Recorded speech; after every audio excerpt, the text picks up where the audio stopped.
So, good evening, everybody, which is what I've been trying to say. Welcome to this very confined version of Science and Cocktails. I'm Aleksandra Walczak. I hope you have your cocktail. All right, let's go. Anyway, so let's cut to the chat. Okay, I'm just going to say that if you want to ask me questions, there's a channel. It's explained on YouTube how to ask me questions, how to send me questions. Great. All right. So I'm going to tell you a story about the good, the cells of the immune system, the bad, which is viruses, the cells of the immune system, and the ugly, which is probably what you look like when the two meet inside of you. So I'm going to be talking about old-fashioned viruses, not the one that is on everybody's mind, although a lot of this probably applies to. If you have questions, we can talk about the bad guy later. But today, I don't have to convince you that there's a lot of different pathogens out there.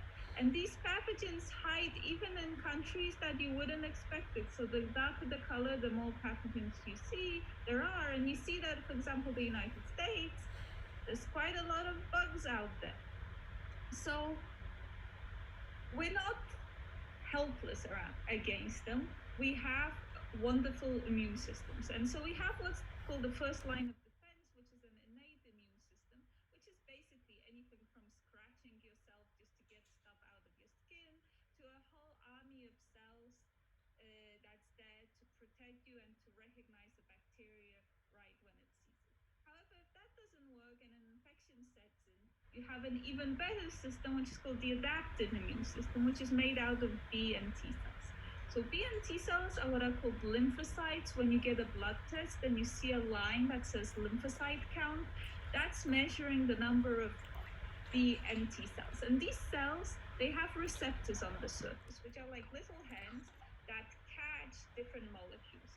And the property of these receptors is that they're able to distinguish a molecule that's natural to your system, which is a good guy, from a molecule that's not good, that doesn't come from you, that comes from the outside, and is likely a pathogen. And if that happens, then it triggers an immune response. And that's when you get a runny nose. And that's when your lymphocyte counts go up. The thing is that each one of these cells, they have many receptors on the surfaces, so many arms to catch the bad guys, but they only have them on one type. So to protect you against the many different viruses there are, you need a lot of them. And so just to show you that this isn't just pictures, so this is my idea of a receptor with its hand catching the molecule, but this is actually a microscopy image where this is a B cell and this is a pathogen. And there's also the version my daughter has of a B cell with its detachable and reattachable pathogen. So you can imagine in many different ways. And this is a T cell, the one in red, going after a cell that has a pathogen. Again, this is now real life, not cartoons. So these things happen.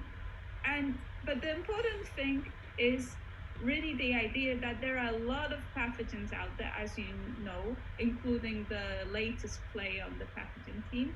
And what we have against it is a bunch of these B cells and T cells. So you can think about it as a football game, where there's these two teams playing against each other. And the idea of the repertoire team, so the set of immune cells, is to cover the playing pitch in such a way to always block one of the pathogens. But of course, the pathogens come up with better and better ways to try and get inroads into the repertoire team. So the only way to prevent a spore like you see here is to have many different immune receptors. That means many different immune cells to protect us against the many, many different pathogens that are out there. On top of that, pathogens do something else. They evolve. And that we know because this year's flu, although really nobody is worried about this year's flu, is not the same as last year's flu, which is not the same as 2 seasons ago. And so the flu is constantly evolving, as are other viruses.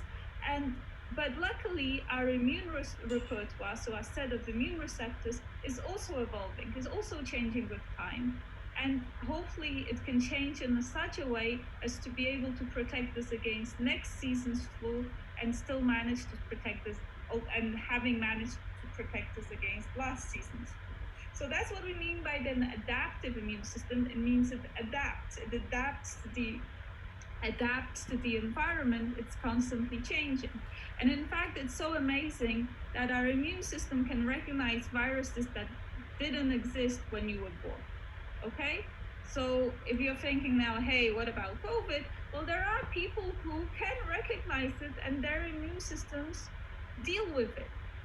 So, and it definitely didn't exist a few years ago.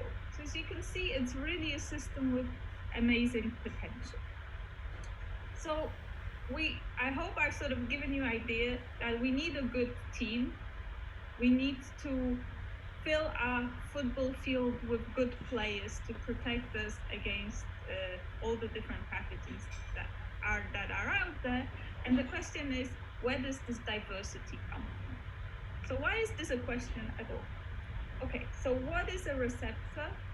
A receptor is this hand that sticks out, the thing that actually manages to find and recognize the pathogen, is a protein. Most of these elements in our cells that actually do things are proteins, and proteins are made from DNA. You probably know this, and you probably also know that all cells in our body have the same DNA, right? So that means that if we want to code up, if we want to have the DNA that stores information about all these receptors, and I'm going to tell you that you have 1 billion different receptors. 1 billion is a huge number. It's the same number as human beings on Earth. You need to somehow fit the DNA, so the genes that have information about 1 billion different receptors into your cells. Okay, so you somehow need to store. So how does that work? So we have a bit of a fitting problem. Similarly to the question of where do I fit all my shoes in my tiny Parisian apartment, I now have 1 billion genes that I need to fit into my cell. So the DNA in our cells is stored in a place which is called the nucleus. Nucleus is tiny, it's around 1 pixel in size. Okay, a pixel is very, very small. And in this pixel, we store 10,000 genes total. If we forget about our immune genes for a moment, all the genes in our body that we have about 10,000 genes. Now, I told you we have 1 billion receptors. 1 billion is 100,000 more times than 10,000. So I need to fit another 100,000 genes into this little pixel. If I'm to do that, instead of my nucleus, so the place where I fit all my DNA being the size of a pixel, would need to be 30 centimeters long. Okay, this is 30 centimeters. But according to Google, the only thing in the world that's 30 centimeters long is a Subway sandwich. So now we have the problem that each of our cells has to have a Subway sandwich in it, so it has to obviously be bigger, and then we still need the same number of cells, so that means that our body would have to be the size of Mount Everest. So something's not right here. This cannot be how it works. So let's revisit what we said. We said that the receptor is a protein. This is true. We said proteins are made from DNA. This is also true. And we also said that all cells in our body have the same DNA. Well, this is true except for B cells and T cells. B cells and T cells actually edit DNA, meaning they cut out bits of DNA and keep only the bits for the receptor they're going to produce. So how does that work? So nature has come up with an amazingly funky system, which essentially works like Lego blocks. So in your cells, in all your cells in your body, you have a certain number of elements. Each of your receptors is made out of 3 fragments. They're called V, D, and J. And in all your cells in your body, you have templates for each of these bits. You have a certain number of templates for the V part, for the D part, and for the J part. And then your DNA gets edited, meaning it gets cut, and you pick 1 V, 1 D, 1 J. So for example, you pick V9, D2, and J3. But you could have picked V2, D4, and J4, or something else. and so on. So you can imagine, that's why I'm saying it's like Lego bricks, because you're basically putting together all these different pieces in many different ways. And you end up with 1,000 different combinations if you do this. If you take these numbers and you try and see how many different ways you can put them together, you end up with about 1,000. But wait, I told you we need 1 billion receptors. 1,000 is a long way away from 1 billion. So what's going on? Well, again, like with Lego bricks, what's going on is what happens if you introduce real children to real Lego bricks, and that introduces randomness. So what happens is that you pick these 3, like we just did, but then come special machines that are like scissors and glue and cut out bits of the DNA, so cut out small bits of Lego and add small bricks, okay? What they're really adding are called nucleotides, which are the elements that the DNA is made from, which are just letters. If you think of DNA as a string of letters, then they're putting in and taking out letters. But they only do it at the junctions where V and D and D and J meet. So basically you've put these 3 words together, and then you come and cut a letter here, cut a letter there, and add a few letters. And if you do that, it so turns out that you're able to produce at least 1 billion different receptors. Okay, so once we've produced the receptor, what happens next? Well, we can see what the life of a receptor looks like. So first, they're born, and after you're born, you go to school. And the same thing happens for receptors. They go to a school in a place called the thymus, which is roughly here. And if you're French or Argentinian, you may recognize it from your plate, the version from the cow, not from humans, of course. But generally, it's an organ in your body which is pure, which means it only has proteins that are natural to your cell. And in this very secure and safe environment, your receptors get asked questions. The first question that they get asked to, they meet a lot of molecules, they meet a lot of proteins. And the first question they ask is, do you bind to any of them? If they don't bind to any of them, remember, their job is to bind to things. Well, they're probably not going to be very good receptors, so you get rid of them. However, if they bind too strongly to these molecules, remember, these are your own molecules.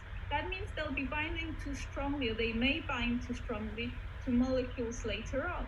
But if they bind too strongly to your own molecules, that's bad news. That's what we call autoimmunity.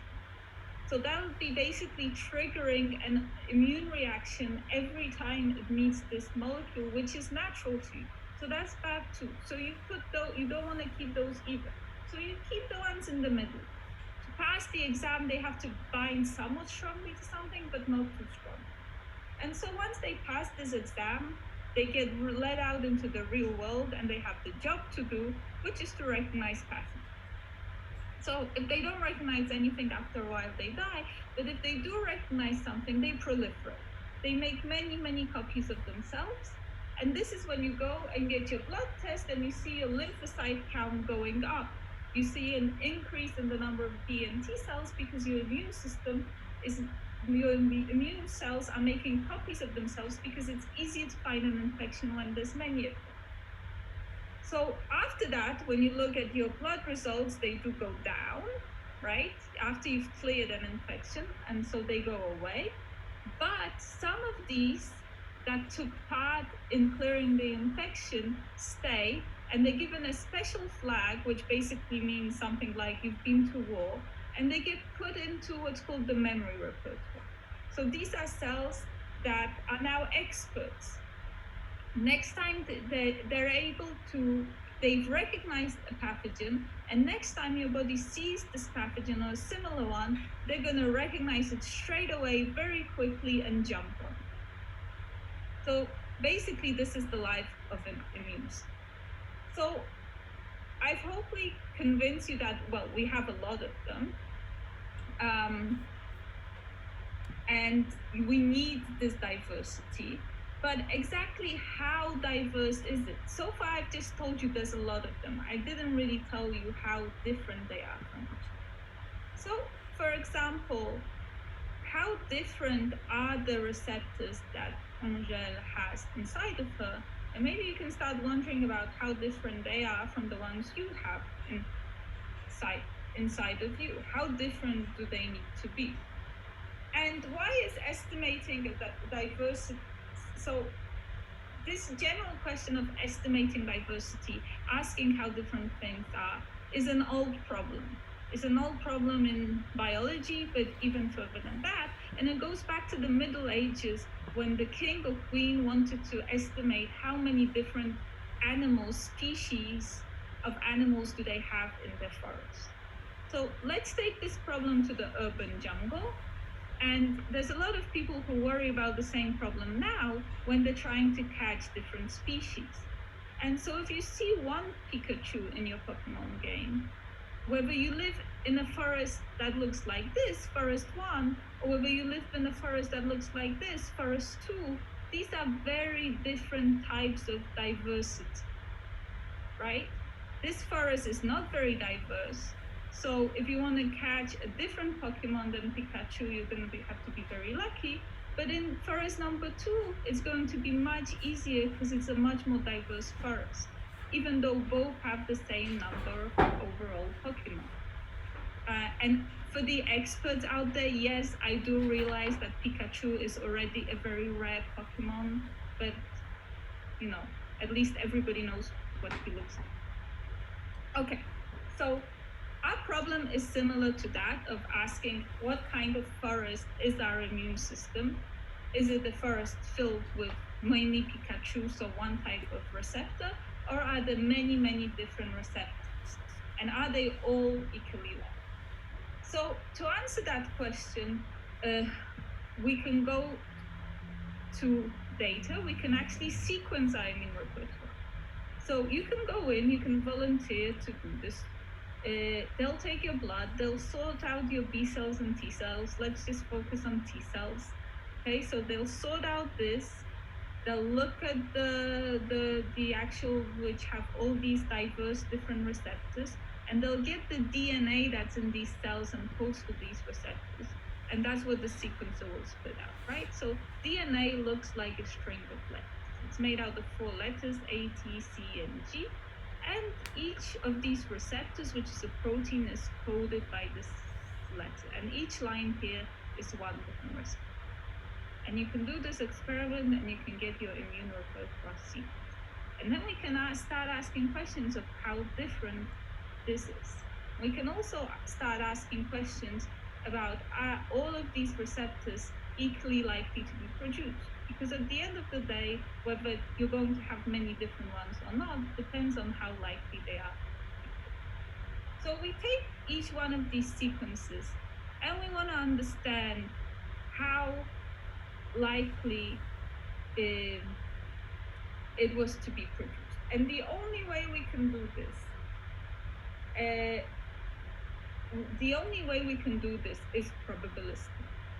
So what do I mean by that? What I mean by that is that there's absolutely no way we have of knowing when we see one of these sequences, or one of these strings of letters, a receptor sequence, exactly how it was produced. And why is that? That's because they were produced through the super funky process with all these gluing and cutting, with these insertions and deletions. So let me explain this a little bit more if we go back to the word example. So as I told you, DNA is essentially a string of letters. Words are also a string of letters. So let's take a word probably on your mind tonight. Let's not forget about it. Take a sip of your cocktail. Let's take a word like cocktails. If I want to play a game where I want to create the word cocktails, and I can make it out of different word templates, and let me say that any word in the world is a possible template. And the name of the game is I take 2 words and then I can delete and insert something, but only in the middle. So I can, for example, to produce the word cocktails, I can take cocky yellow tails, delete what's in gray, cozy sails, delete and add coconut oils or cocoon snails, or sales for that matter. As you can see, and I can go on and on and on, there's many different ways within this game to produce the word cocktails. And the same is true for immune receptors, because the name of the game is exactly the same. I take some templates, say coconut oil, and I delete what I need and I add what I need. So to produce one of these receptors, one sequence of DNA letters that encodes this receptor, I can do it in many different ways. So if I want to say how the sequence is produced, I can't. But I can probabilistically. I can if I make a list of all possible ways in which it was produced, and then sum over them with different ways. And this kind of probabilistic approach to figuring out how likely it is to produce a receptor is exactly the same kind of probabilistic approach that Nate Silvers does on 538 when they predict baseball or election results. They don't say that somebody will take a given state, they'll say that with such and such probability, somebody will take a state. And this is exactly also so these are the weights that tell you how likely each one of these scenarios, so for example, how likely coconut oil is compared to cocoon snails to produce the word cocktails. And the same thing happens, the same probabilistic way of estimating something is what people do when they do weather reports, although maybe in Brussels doing a weather report isn't the most complicated thing to predict whether each day it will rain. If I just had to take a wild guess, I would say yes. Although from what I understood today, it actually didn't rain. But okay, you get the idea. And this is also what your broker should be doing, managing your retirement fund. If they're not, generally you should change your broker, although right now is not the right moment to change your broker. But you get the idea. There's many different ways where we cannot say something for sure, and producing immune receptors is one of them. But doesn't mean we don't know what's the probability with which you will or I will produce a given receptor. We do. We just need to sum over all the possibilities. And if we do that, we'll find that not all receptors are equally likely to be produced. That means they're not all equally likely to be found within us. In fact, if you take all the receptors in you and ask how many of them have a probability to be produced, that's 1 in a million. You put a dot here. 1 in a trillion, you put a dot here. 1 in a million trillion, dot here. 1 in a trillion trillion, and so on. And you make a plot like this, which is basically a histogram, which tells you how many receptors had this probability to be produced. You'll see that there are some that are relatively common, like 1 in a million, and some that are really, really hard to generate, like 1 in a trillion trillion. And of course, we humans completely suck at probabilities. That's why we play the lottery and do other such things. So what do these numbers mean? Well, 1 in a million is the probability of giving birth to quadruplets. So that's already pretty rare. 1 in a trillion trillion, according to Google again, is the probability that 2 hard disks fail at exactly the same time. Exactly the same. So that's really, really rare. But all in all, it tells you that you have some receptors that are really quite not that hard to generate and some that are much harder. But together, put together, this also tells us that our body has essentially infinite diversity to generate new receptors. We produce receptors to a very old age, and any moment you could produce a receptor that has a 1 in a trillion trillion probability, which is basically fairly certain you have not produced this receptor again, and it'll be completely different from anything you have inside you. Okay, so we have an essentially infinite generation potential, and most of the differences in these receptors doesn't come from gene choice, but comes from these different insertions and deletions, which tells us beyond the billion receptors that we see. And that's why we keep producing them and they're completely. And there is one good thing to be said for humanity today. So there's a billion of us on the planet. That's where we are today. And you could ask, well, okay, so I don't exhaust my potential to produce new receptors. I'll keep on producing receptors that I don't have yet. But surely as humanity, we've seen and produced every possible receptor. And the answer is no.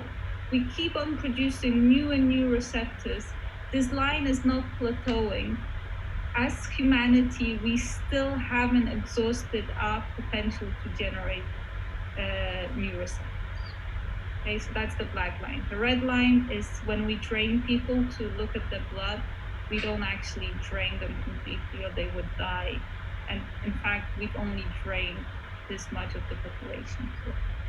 But, I mean, this is of course no argument to not worry about overpopulating the planet, but at least from this point of view, we're not in serious problems yet. We of course are from many others. Okay, so let's get back to our heroes. So Angèle now understands she has a lot of very different diverse receptors, but she still wants to know, are we special? So for example, if we look at the repertoire, the immune repertoire that Stroma has, and we look at the repertoire that Angèle has, how many receptors do they have in common? And should they be surprised that they have any receptors in common or not? And if you don't care about Angèle and Stroma, you can think about yourself and your confined neighbor, or yourself and anybody. So are we special? So how many receptors do any two people share? And now, since we know what's the probability with which we generate in any receptor, so any receptor you give me, any string of letters you give me, as long as it's A, C, G, T, you can write down any letter. I can tell you what's the probability with which we generate that receptor. That's this calculus. That's what goes on this axis. Called it the physicist's dream. But we can also look at reality. We can actually, we don't have Angèle and Stroma per se, but we have a lot of other people and we can see how many receptors they share. And as you see, it falls on a straight line. So this is the diagonal. So basically it says that what I calculate, how many Angèle and Stroma will share, that's how many they'll share. And we're not special at all. We all share the same the number of immune receptors that is predicted by chance, unique T-cell receptors or B-cell receptors. And doesn't matter which part of Brussels you grew up in, and I've learned a lot about where Angèle and Stroma grew up in preparing for this talk. Doesn't matter how much soy milk you drink or who your grandmother was. You all share the same number of receptors. You'll share the number of receptors that is predicted purely by chance, unless you happen to have an identical twin. So if you have an identical twin, you're here, and you share more receptors with that identical twin than you share with anybody else, with your other siblings, with your mother, with anybody else. And that's true if you're an identical twin that share the placenta. That's because before you were born, you actually had one bloodstream. So there was no difference between your cells and your twin cells. And the cells that you share more than anybody else are cells that go back to before birth because they happen to have less insertions than any other cells. So when we look at these receptors, and remember that we can put in these insertions between the V and the D and the D and the J. So the cells that identical twins will share are the ones that come from before they were born. And so that means that if you're around 40 years old, then you have a twin or not, because this is true for everybody, you still have clones, not actual cells, but clones are the things that come from when a cell proliferates, when it makes many copies that are the same. You still have clones that were made before you were born. That's pretty freaky. Okay. So we understand we have a lot of diversity. We understand we're not special. We share cells with other people. we share receptors with other people. We share the ones that are actually easy to produce, because that's why we share them. We all produce them independently. And then let's go back to the space problem. So where do we fit all these cells? Where do we fit all of this repertoire?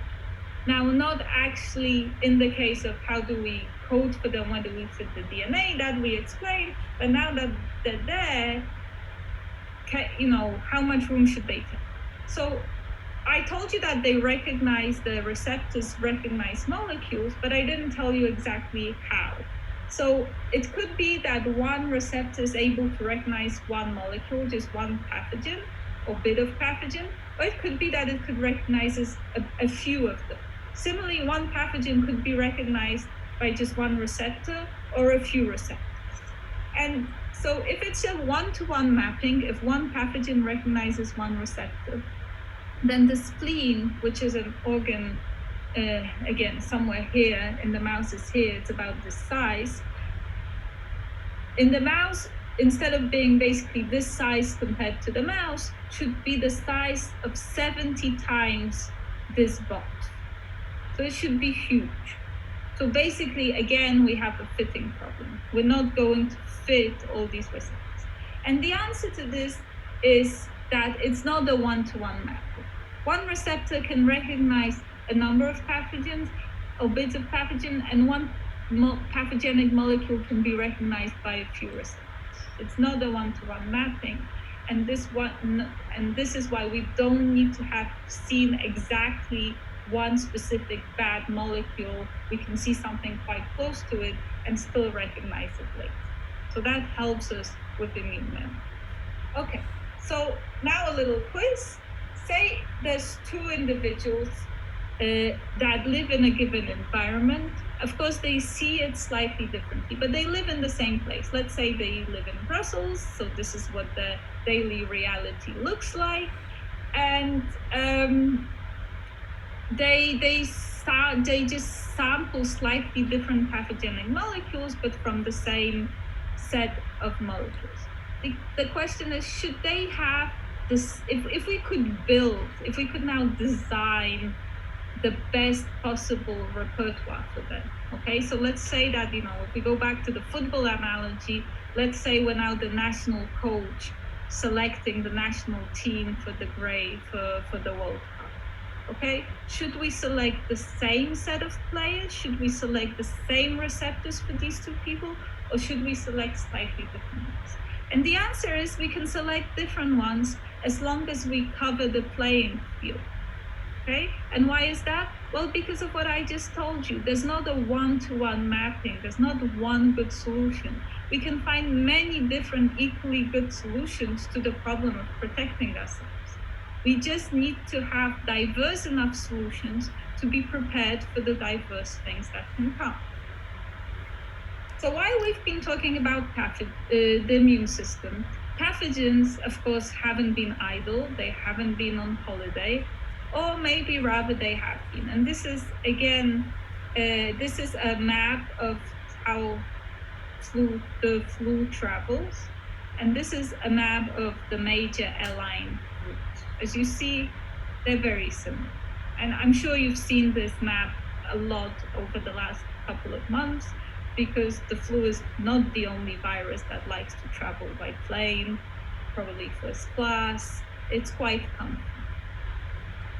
And we, again, coming back to what we've been talking about, we can use this data of how the flu travels. And in fact, our physics use it, our colleagues use it to make predictions against the next year's flu strain. So every February, people get together and the WHO decides on next year's vaccine, which is going to come out in October. You need this time to produce the vaccine for mass production. And they decide, they have this information about different flu strains that they've seen recently. Here we are, and we need to say which one of these strains will be a winner over here. And it turns out that this is a hard problem, but if you attack it again probabilistically, in the same way that we didn't say, oh, I'm sure it's going to be this one, but we're going to some different chances on maybe being this one, maybe being this one, maybe being this one, that we can actually make pretty good predictions where the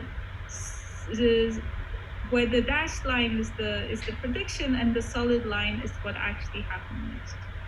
So again, by not relying on one solution, but being open to building that up from different solutions with this probabilistic approach, we can actually go a long way also in viral prediction.